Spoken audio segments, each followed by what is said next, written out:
ሰላም ጤና ይስጥልኝ እንደምንሰንብታችኋል ውድ ተመልካቾቻችን ይህ ከኢትዮጵያ ሬዲዮና ቴሌቪዥን ድርጅት በየሳምንቱ ወደ እናንተ የሚደርሰው ሳምንታዊ የወጣቶች ፕሮግራማችን ነው ከአንድ የዜማ ግብዣ በኋላ ቀሪ ፕሮግራሞቻችን ምን እንደሚመስሉ እንዲሁም ፕሮግራሞችን ወደ እናንተ ያደረስን አብራናችሁን ቆያለን ወጣቶችና የሥራ ፈጠራ ከቅርብ ጊዜ ወዲህ ወጣቶችን ወደ አዳዲስ የሥራ መስኮች በማሰማራቱ በኩል እንዲሁም ለሌሎች ወጣቶች የሥራ እድል በመፍጠሩ በኩል ትልቅ አስተዋጽኦ እየፈጠረ ይገኛል የዛሬ ዝግጅታችን ወጣቶችና ኢንተርፕረነርሺፕ ላይም ያተኮረ ነው ከዛ በፊት ግን አንድ የዜማ ግብዣ ወደ እናንተ እናደርሳለን ሆበል አባይ በትግስት አፈወርቅ ይቀጥላል መልካም ጊዜ መልካም ቆይታ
Masar bala, tagay nalata, lapay mala.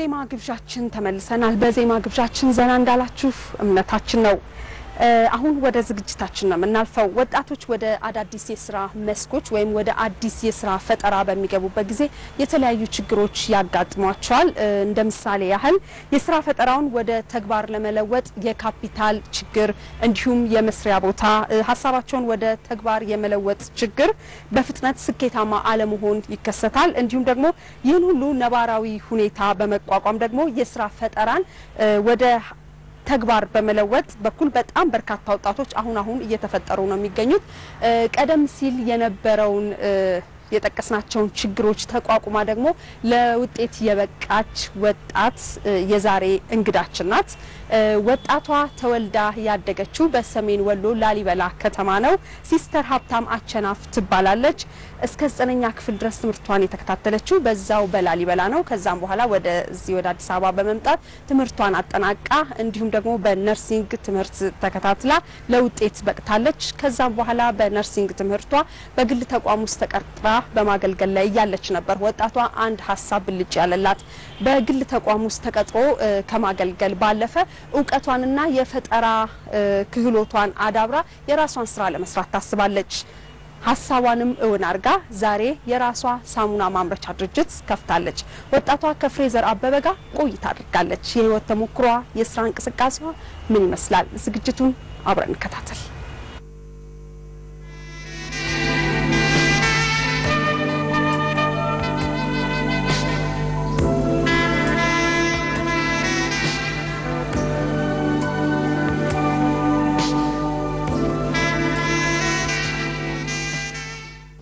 ብዙ ፈተናዎች እንዳሉ ሁሉ ስኬትም እንዳለ ማሰብ ነው 5000 ብር አበድራናት ነበር ያን 5000 ብር 6 ወር ባልሞላ ጊዜ ውስጥ ከፍላ ጨርሳለች በጣም ደስ የሚል ፕሮግረስ ላይ ነው ያለችው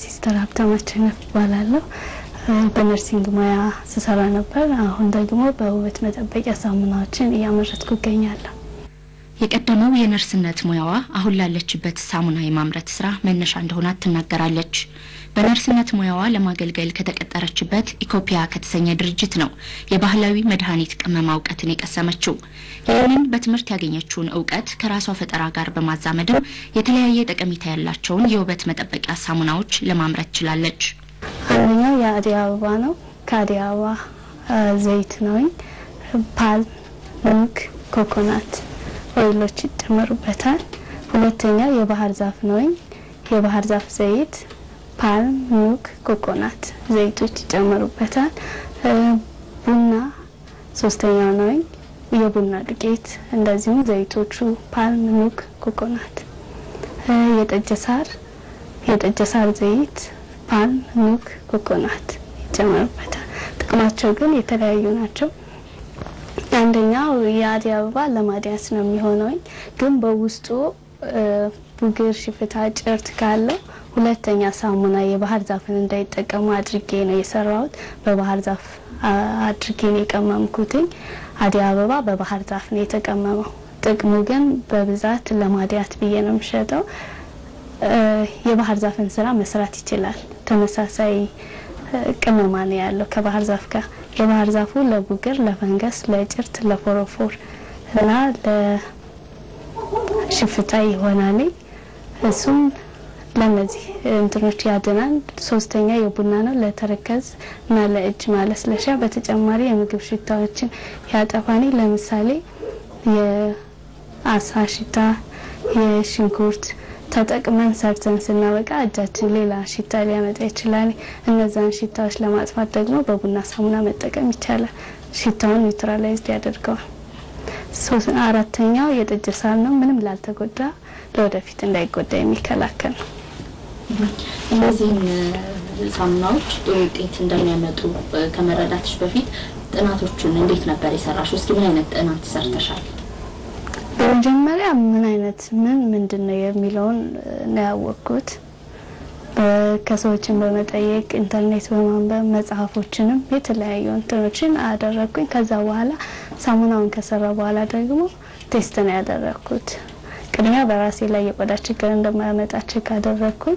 ከዛ በኋላ ደግሞ ወደሚያስፈልገኝ አካል የኢትዮጵያ የምግብ የመድኃኒት የጤና እንክብካቤ ቁጥጥር ባለስልጣን ከጥቃቅንና አነስተኛ የድጋፍ ደብዳቤ ተጽፎልኝ ሄጄ አስመረመርኩኝ። ሰርቲፊኬትም ተሰጠኝ። በቆዳ ላይ አንዳች ችግር እንደማያደርስ ተሰጥቶኛል። አደይ አበባ በመስከረም ወር የምናገኘው ነው።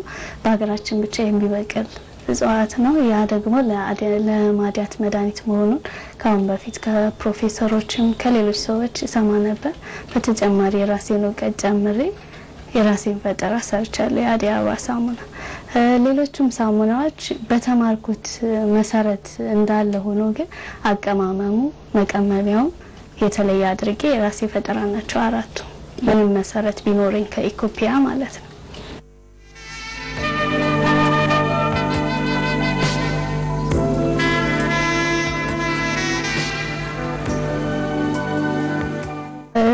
ሲጀምረው አንድ ክፍል ውስጥ ነው። አላማ ስለነበረኝ የምኖርበት ቤት ውስጥ ነው የጀመርኩት። ከዛ በኋላ አንዳንድ ሰዎች አድቫይስ ሲያደርጉኝ ሲቀበሉኝ የተወሰነ ሰው የተሻለ ቤት 2 ክፍል ልከራይ አቅሜ እንደሚችለው እንደሚፈቅደው 2 ክፍል ተከራየው፣ አንዱን ለማምረቻ አንዱን ለመኖሪያ እና የምሰራው እንደማንኛውም በእጄ ነው። ሁሉ ነገር በብረት ድስት የእጅ ማኑዋል። አሁን ደግሞ ኤሌክትሪክ ሚክሰር ገዝቻለሁ፣ ማማሲያ ማለት ነው። መደርደሪያ በባህላዊ ራሴ ነኝ ሞዲፋይ ያደረኳቸው እዚሁ ከጓደኛዬ ጋር ማለት ነው። በኮምፖርሳቶ ነው። ውስጡ ማስቀመጫችን ደግሞ የኮኮናት ቆርቆሮ ሆኖ በፕላስተር አጣብቀን ነው እያንዳንዱ ኮምፖርሳቶ የደረደር ነው። ሁለተኛ ደግሞ መቁረጫችን የራሳችን ነው። ከማንም ከውጭም አልጠበቅንም። የራሳችን ሞዲፋይ አድርገን ከተሩም ሞልዱም ቤት ውስጥ ነው የሰራ ነው። መጋገሪያው ስጀምረው ተበድሬ ነው በ5000 ብር ነው የጀመርኩት ከአዲስ ብድርና ቁጠባ። ያ ብር አይበቃኝም ነበር እቃዎችን ለመግዛትና የራሴን ፈጠራዎች ነበር። ዲጂታል ግራም መግዛት አቅሙ አልነበረኝም እና የተማርኩት ያው ነርስ ስለሆንኩ እያንዳንዱ ነገር አውቅ ነበር። በሲሪንጅ ነበር መለካው። ዲጂታል ግራም ስለሌለ ስፔሲፊክ እንትኑን አገኘዋለሁ በሲሪንጅ። መቁረጫ ደግሞ ከተር የለኝም። ያለኝ አጋጣሚ በጅማት መቁረጥ በዛ ነበር መጠቀመኝ ነበር። ከዛ እየተሻሻለ ቤተሰብ እየረዳኝ ብሩም እና ሰውም ተቀባይነት ሲኖረው ያደኩ የራሴን ከተሩን እየሰራሁት ከወዳደቀ ሽቦ ነው የራሴን ፈጠራ በመጋዝ ወጥረን የራሳችንን ፈጠራ እየተጠቀምን ያለነው።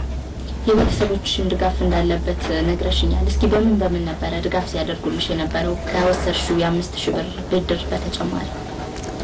አክስቴ ብረት ድስት በማስ ለ6 ወር እስከ 6 ወር በሰርተሽ መክፈል አለብሽ ተብዬ ማለት ነው።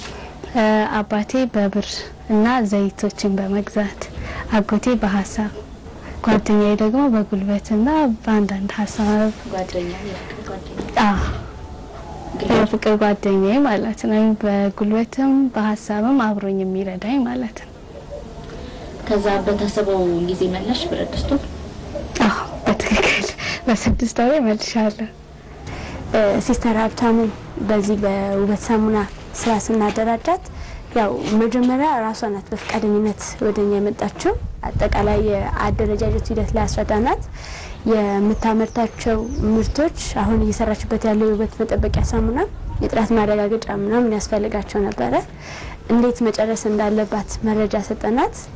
ከሚመለከታቸው አካላት ያንን ማረጋገጫ ይዛልን መጣች። ወደ አደረጃጀቱን ፋይናላይዝ ማድረግ ተቻለ ማለት ነው። ያው የምትሰራው ቤቷ ስር ነው። ባይዘይ በጥቃቅን ስራ የግድ ትላልቅ ቦታ ምናምን አይደለም የሚያስ